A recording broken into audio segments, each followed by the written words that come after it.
আসসালামু আলাইকুম ভিউয়ার্স। আজকে আমরা শিখব মোবাইল দিয়ে কীভাবে এটিএম বুথ থেকে টাকা উঠাতে পারি। এটিএম বুথ থেকে টাকা উঠাতে গেলে বন্ধুরা প্রথমে আপনারা সেলফিন অ্যাপসে চলে যাবেন। সেলফিন অ্যাপসে গিয়ে আপনাদের পিন নাম্বারটা দিবেন। মোবাইলে সেলফিনে পিন নাম্বারটা দিবেন। পিন নাম্বারটা দিয়ে আপনারা লগ ইন করবেন।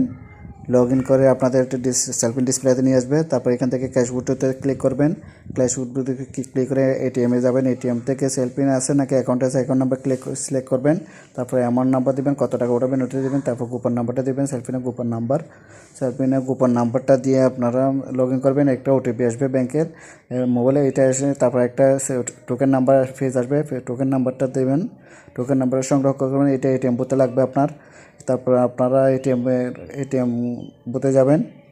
এটিএম বুথে গিয়ে আপনারা কার্ডবিহীন লেনদেনে ক্লিক করবেন। কার্ডবিহীন লেনদেনে ক্লিক করবেন। তারপর আপনারা সেলফিন নাম্বারটা দিবেন।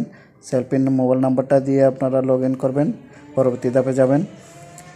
তারপর আপনারা পরবর্তী ধাপ ক্লিক করবেন। তারপর আপনাদের ওই টোকেন নাম্বারটা দিবেন, মোবাইলে যে টোকেন নাম্বার আসলে ওইটা দিবেন।